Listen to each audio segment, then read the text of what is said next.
En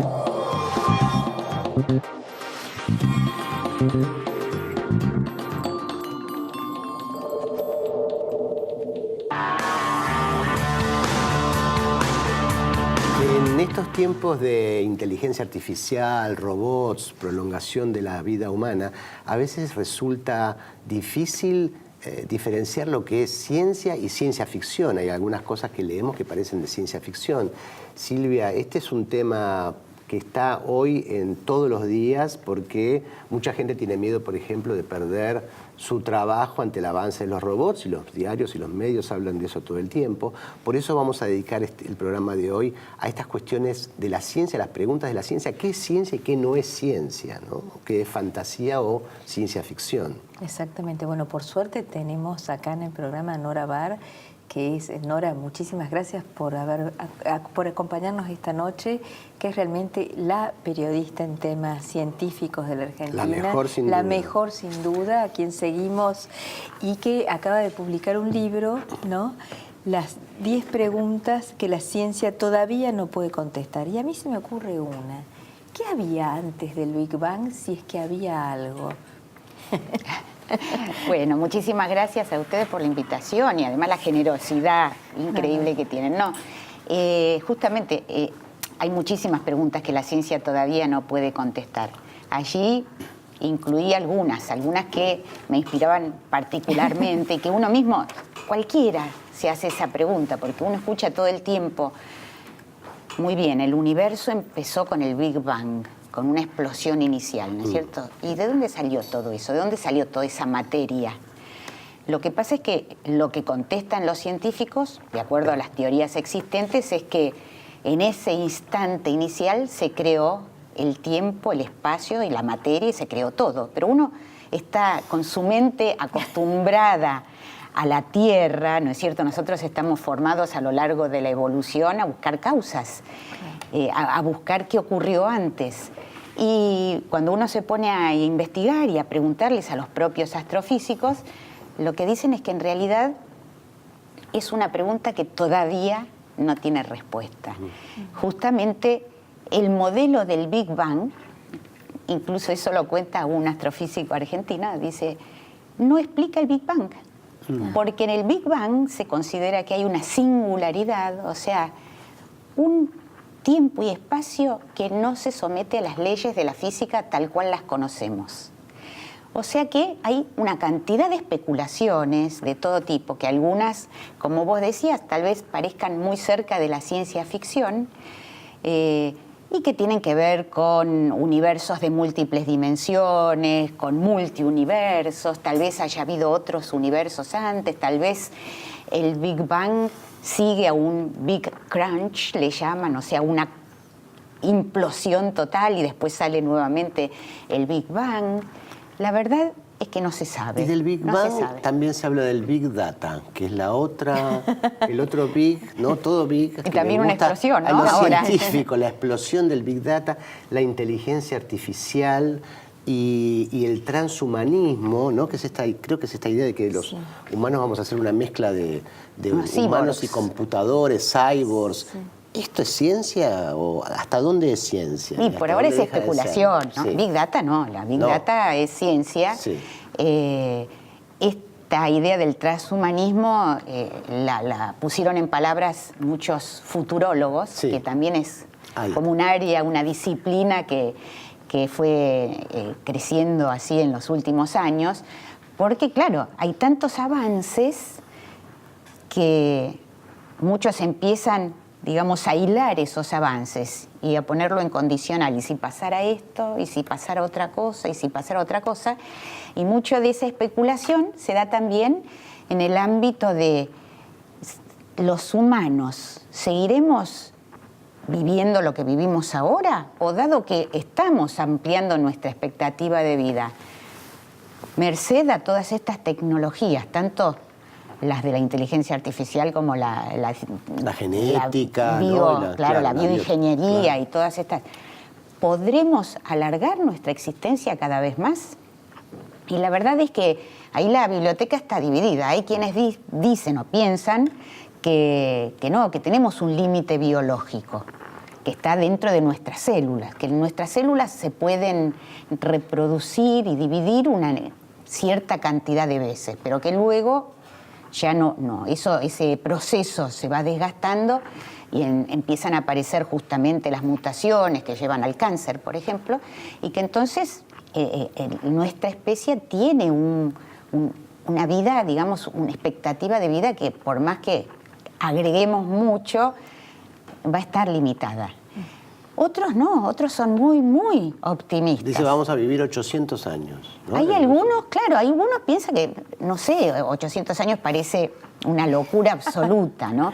Pero hay quienes piensan que si se dominan las técnicas para producir células madre y reparar tejidos con esas células que se pueden transformar en cualquier tipo de tejido, entonces va a ser como que vamos a tener partes de repuesto, ¿no? Y de hecho ya se están haciendo experimentos con la intención, por ejemplo, de generar órganos de reemplazo.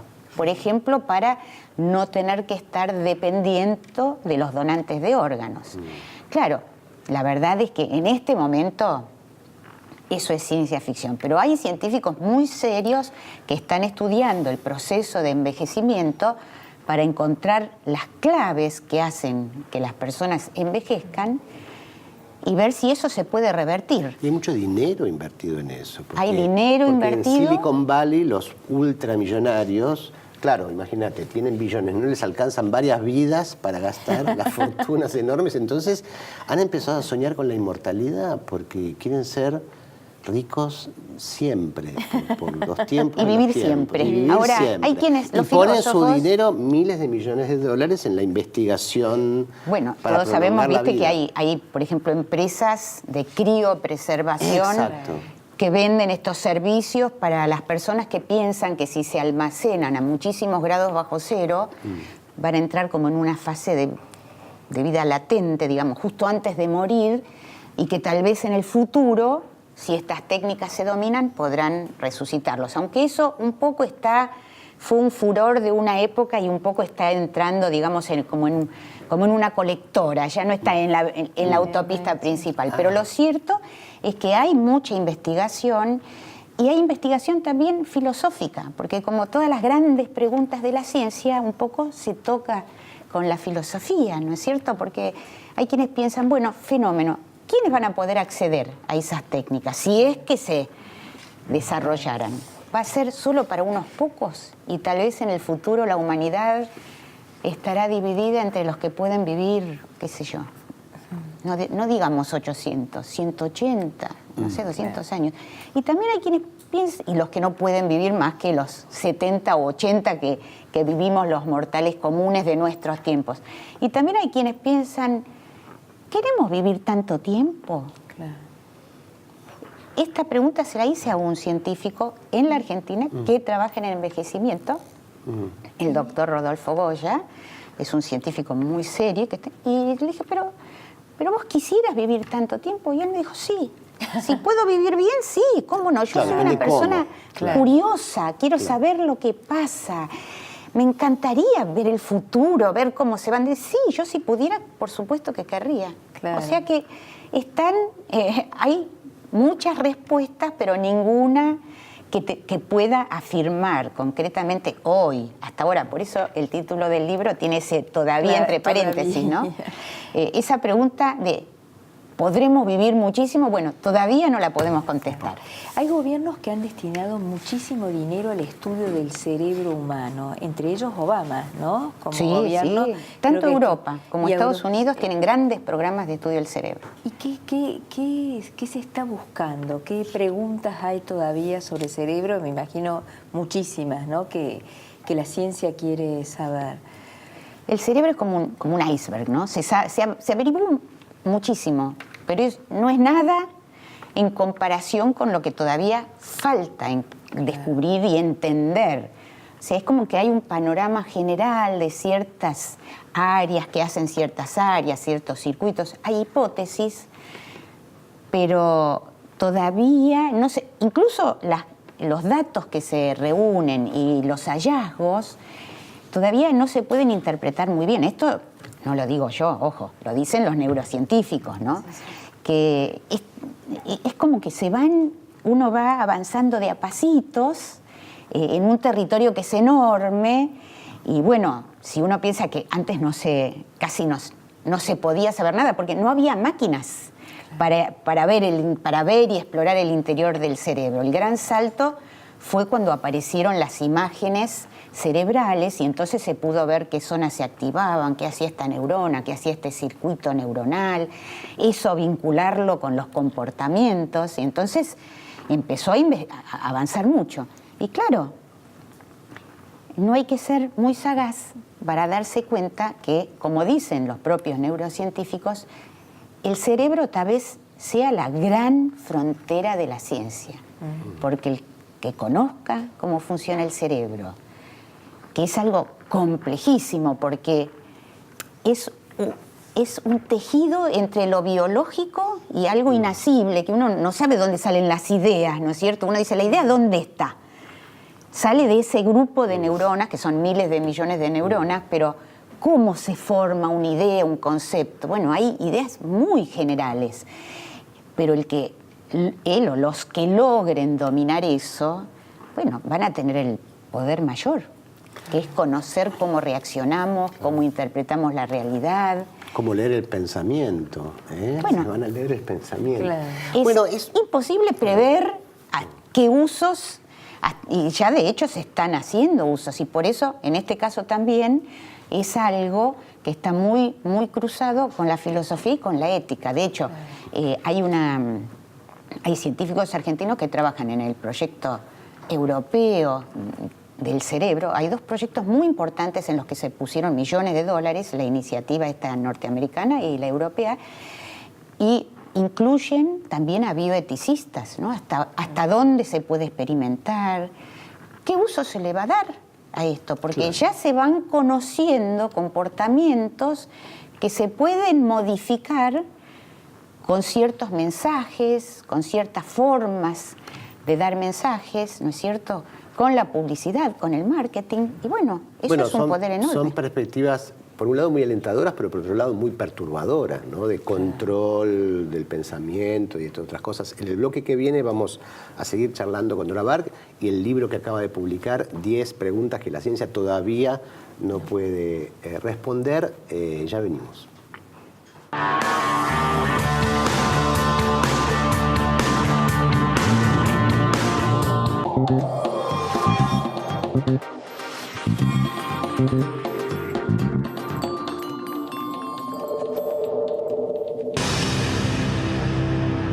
Biogénesis Vagó, la evolución de la salud animal. Somos mineros, desarrollando veladero con tecnologías innovadoras y los más altos estándares de seguridad. Minera Andina del Sol. Grupo Petersen, desde 1920, construyendo el país.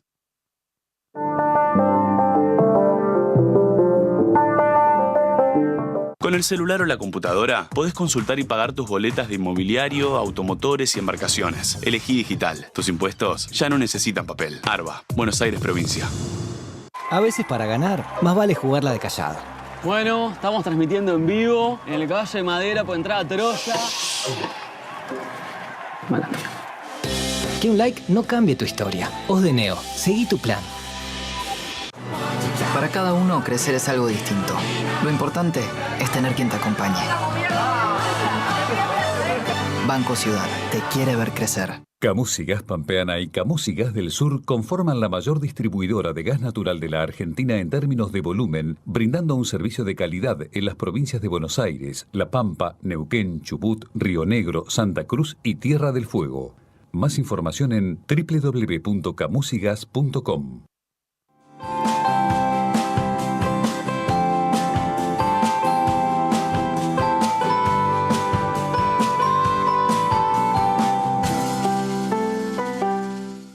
Latam y vos, juntos, más lejos.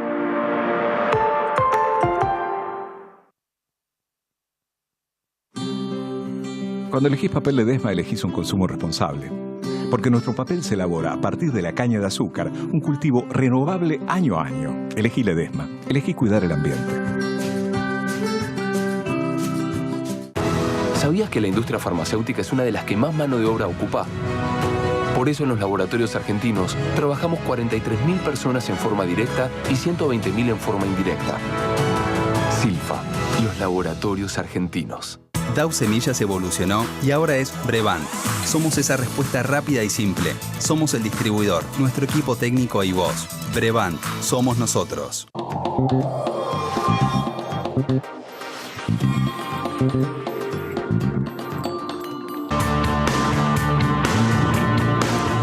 Seguimos en Asuntos Públicos, hoy hablando de ciencia, porque está con nosotros Nora Bar, periodista del diario La Nación y autora de este libro que acaba de publicarse, 10 preguntas que la ciencia todavía no puede contestar.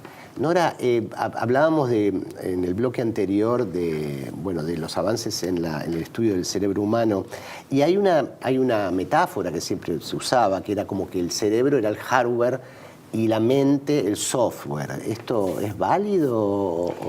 Esa fue una metáfora que apareció al principio de los estudios neurocientíficos, pero ya, claro, los científicos la dejaron totalmente de lado, ¿no? Se vio que es bastante más complejo que eso. Y de hecho, a pesar de que las computadoras aprenden, como el sistema Watson de IBM y otras, y se habla de... máquinas que aprenden, ¿no? Sí, que aprenden, claro. Y de hecho ya estas máquinas que emplean inteligencia artificial y sistemas expertos, por ejemplo, le pudieron ganar al campeón mundial de Go, ¿no? Sí. Y no solo, digamos que antes se les enseñaba a partir de múltiples, miles de partidas. El Go se considera uno de los juegos más complejos de aprender. Pero incluso en la última versión le dieron simplemente las reglas del Go al sistema de inteligencia artificial. Sola se enseñó a jugar al Go y en pocas semanas ya le estaba ganando al campeón mundial. O sea, son logros impresionantes. Pero así y todo, todavía están lejos, muy lejos de lo que es la inteligencia humana, natural. O sea, la inteligencia artificial es impresionante los logros que va acumulando, pero, por ejemplo, no puede reproducir el sentido común. Claro. Se está trabajando en eso, pero hay muchos expertos muy preocupados. Hace muy pocos días, vino al país una investigadora de la Universidad de Nueva York, Kate Crawford, que estudia justamente el impacto social de la inteligencia artificial.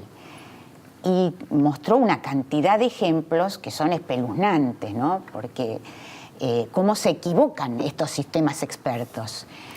Y uno de los ejemplos que contó es justamente lo que está pasando en China, donde se emplea la inteligencia artificial para hacer una especie de boletín, ¿no? de tarjeta de notas de los ciudadanos. Se está empleando como un sistema piloto y ya hay 12 millones que fueron impedidas de viajar porque tienen bajas notas otorgadas por estos sistemas expertos, ¿no? Entonces, lo que ella subrayó y dijo, no, ojo, dice, todos estamos preocupados para dentro de 10 o 20 años, cuando seamos cyborgs y haya máquinas inteligentísimas y que tal vez superen a la inteligencia humana. Dice, ojo, porque ya hay sistemas de inteligencia artificial que son bastante tontos todavía en comparación con los seres humanos, pero que ya están dominando, tomando decisiones, y dominando muchas áreas del mundo. O sea, creo que fue algún científico el que dijo que no le preocupaba tanto la inteligencia artificial, sino la estupidez natural. Así es. Bueno, Hawking y como más de 100 científicos hicieron una carta, por ejemplo, antes de que él muriera, un año antes más o menos, pidiendo que se prohíba la aplicación de inteligencia artificial a la industria de los armamentos. Claro, ¿no? claro. Porque claro, como todas las herramientas, uno tiene un martillo, puede servir para hacer un hermoso mueble o puede servir para pegarle otro en la cabeza, ¿no? Y realmente este martillo, entre comillas, que es la inteligencia artificial, tendría un poder enorme y tiene una complejidad muchísimo mayor a nuestras herramientas de todos los días. Es tremendo. Nora, no podemos dejar de aprovechar tu presencia acá para preguntarte cómo está la ciencia hoy en la Argentina. ¿Qué es lo que vos estás viendo? Mira, y sé que es una pregunta amplia, pero... la ciencia, te lo voy a contestar con palabras de los propios científicos y con algunos números, ¿no es cierto? El presupuesto de ciencia descendió. Se recortaron los ingresos al CONICET. Los institutos están preocupados porque a veces no les alcanza las transferencias que les hacen para pagar servicios comunes como la secretaria o la limpieza de los institutos. Hay una preocupación enorme, enorme, enorme. Hace pocos días estuve con una científica que acaba de ser premiada con un premio internacional en Francia y ella me dijo, mirá, tengo 4 doctorandos que van a terminar su doctorado ahora. Ya los 4 me dijeron nos vamos, pero no, como me decían antes, nos vamos, que es bueno que un científico haga tenga una estadía en el exterior para ver cómo se trabaja en los centros mundiales en su tema, sino nos vamos y no sabemos si volvemos. O sea, si tienen una buena oportunidad afuera ya se quedan y esto es un mal signo. Sí. Es un mal signo especialmente porque si bien puede haber habido problemas en la gestión anterior, realmente hubo muchos avances, bueno, están a la vista, el polo científico, la edad promedio del sistema científico bajó mucho, se rejuveneció el sistema científico, a pesar de que hay quienes critican y dicen, bueno, la ciencia argentina está muy orientada hacia la investigación pura, hacia contestar las grandes preguntas y no a transferir. Mi respuesta a eso es, creo que no, que se había avanzado mucho. O sea, nosotros veníamos de una ciencia muy orientada, muy con el sello de USAID, que fue el primer presidente del CONICET, que era lo que tiene aplicación a nosotros no nos interesa, nosotros somos científicos puros. Pero las nuevas generaciones, al contrario, se veía un gran interés en lograr en ir desarrollando ciencia que pudiera aplicarse. Y bueno, todo eso, lógicamente se necesitan recursos y los científicos están muy, muy, muy preocupados. Ahora nos ha pasado un poco al otro lado, ahora en el énfasis en el emprendedorismo. Ahora las áreas estratégicas del CONICET incluye, por ejemplo, las criptomonedas, que las criptomonedas se están derrumbando. La noticia de estos días es que las criptomonedas aparentemente son un bluff y alguien le está diciendo vamos a los científicos a investigar ni siquiera el blockchain, que es la tecnología de base, sino las criptomonedas. ¿No es un poco ya irse para hay la aplicación de pedido, digamos, o hay una idea de igualar la ciencia con el emprendedorismo, que son dos cosas totalmente distintas, totalmente distintas.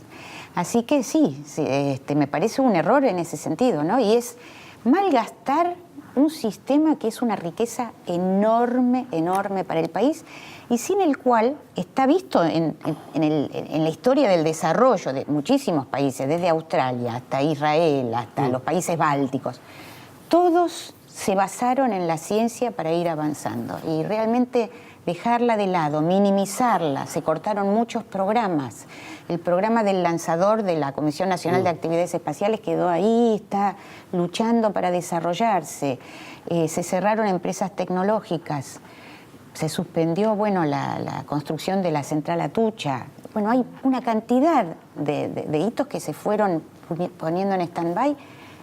A mi modo de ver, no es bueno eso. Se están olvidando del gran dicho de Nehru, ¿no? Que en la India dijo, porque somos pobres tenemos que invertir en ciencia. Claro. Exactamente.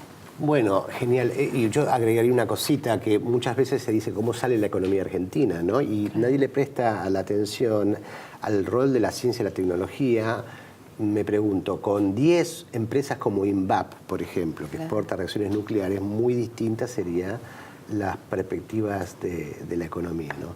Gracias, Nora, felicitaciones por el libro, que lo vamos a devorar porque, bueno, son preguntas que todos nos hacemos. Esto fue Asuntos Públicos, hasta el jueves que viene.